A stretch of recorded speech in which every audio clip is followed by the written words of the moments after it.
Welcome back to Post Time. Joining us now is Mike Kimelman. And now I met Mike years ago, but I'm realizing that I really didn't know you until I Googled you. I cannot get over all of the different roles and positions you've had in harness racing and the boards that you have served on. So we are going to start from the very beginning with your story. And I believe it starts with your grandfather, Oscar, is that right? And the whole Blue Chip Farm story? For sure. My father and my grandfather, my uncle, started Blue Chip Farms back in the late 60s. They had a trottering horse that was a pretty outstanding horse, probably the best horse in North America, for about 6 weeks. And everybody told him not to stand him stud because he'd be a horrible failure. They bought a bunch of brood mares, built a farm, raped a great broodmare band for that horse, and he was a horrible failure. And that was our introduction to the breeding business. But very shortly after that, they got a horse called Gene Abbey, who was the leading pacing stallion in the country because he was the first one to use artificial insemination. So they brought Gene Abbey and Hal Jones to New York, and things got a little better. Shortly after that, they got Overcall and a horse called Most Happy Fella, and that basically is all she wrote. Wow. Now, that I did not find out on Google, so that's an amazing, a great way to kick off this interview. What a great story. You moved to New York when you were younger, right? And you were going to school there, and you were learning the business, like the breeding business, under your family first, right? Right. I was fortunate. Bill Brown was my next door neighbor.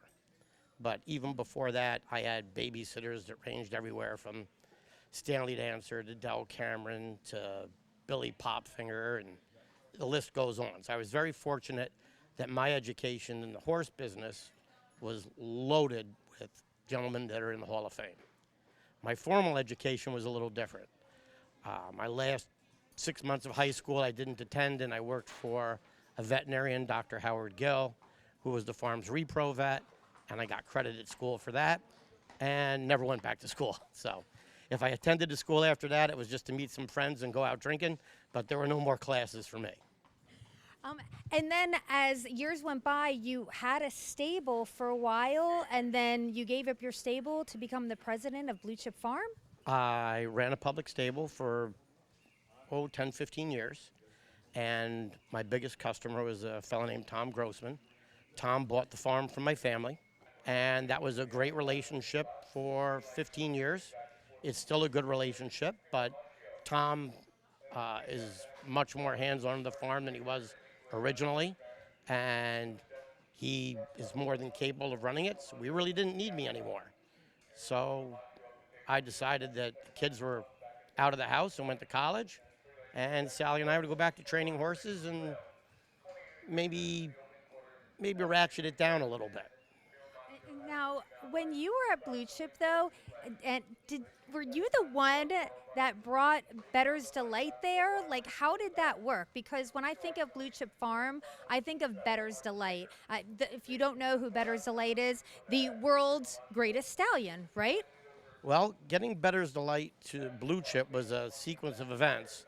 At the beginning of me signing on with Tom, he goes, we want to get VLTs. We want to get the best pacing stallion we can get. Those were on our to-do list for the very first year. We want to improve our broodmare band. We want to upgrade the facility. And we spent a lot of time, and Tom spent a lot of money. And I spent the entire summer of 2001 with John Grant. And Mr. Grant's a very passionate horse owner, and he owned Bettor's Delight.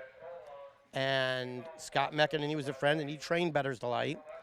And we chased all year, and it wasn't until the very end where we actually thought we might be able to get him nailed down and get him to the farm. But Bettor's Delight down under has been almost more successful than Bettor's Delight on this side of the world. So it was a tremendous opportunity, and Bettor's Delight really changed the world, the breeding business, in the Standardbred business. Without a doubt. I mean, changed the world literally because he was on the northern hemisphere and then the southern hemisphere. And that's one of the things for a lot of people not understanding the breeding business. It is wild. So when we're in our springtime, we're having, breeding season here. And then after breeding season's over, they take these amazing stallions and they put them on a plane, right? And they ship them down to Australia or New Zealand. Thoroughbreds were ahead of us on that, and Tom had a great idea. We took a trip over to Europe, and we went to Coolmore, and they were already doing it with their horses that were worth a lot more money than ours, and we brought our veterinarian with us, and we were able to get that information and make a pitch to our partners that this would be a good idea. And some of them were very reluctant, but all of them were glad to cash the checks. Yeah. Right, I can't imagine the checks. They're coming in all year long, not just part of the year, right? Amazing. So, yes, you are here. You are in the first state. So how come Delaware? Well, we were looking for a change, and we've been thinking about it for a while, and we heard about some of the advantages to being here. Our children are out of the house. We sold our house, and last winter was very mild until February 1st. And a friend of mine asked me if, while things were slow, if I'd help ride his babies with him. And then the temperature went to 0 right after I said yes. And winter's about 6 weeks shorter here than it is in New York. That's a good start. So I'm not in Key West yet, but I'm on my way there. That's right. Moving slowly but surely down that way. Now, let's talk about how many horses do you and Sally have? Well, we brought down 3 when we first came. We got here in May. Eventually, around the end of August, we got to race in Delaware, our first start. But we did race at Ocean, and we did race at Rosecroft, and we raced at Chester, and everybody was very welcoming. And we have a great landlord and a great neighbor we share a driveway with. And I just didn't want to bring a lot of horses and look at them and feed them and not race them. So the summer was okay, and fall was good.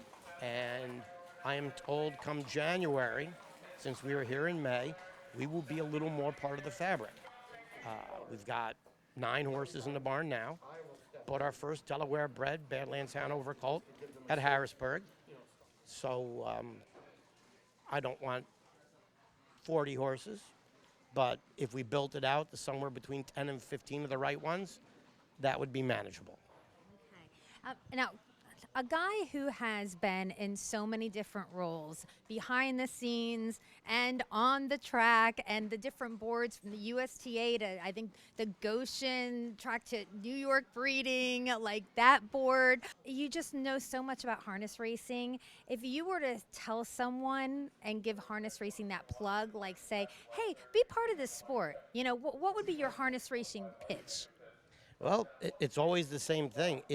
In this business, you get the camaraderie that most people lose after they graduate high school, certainly after even Division I athletes. Most of them, they get out of college, they're not playing any more ball or running track. They might play tennis, they might play golf, but it's very competitive. You get to own your own franchise. You can do as much or as little as you want. And there's some pretty good tax incentives, too. So it's not so bad. No, it's great. I love this sport, and obviously you do too. And I am so glad to have you on the show. And finally, I mean, we've known each other, but now I really know Mike Kimelman, so I'm happy about that. Thank you, Mike. Good to be in your backyard.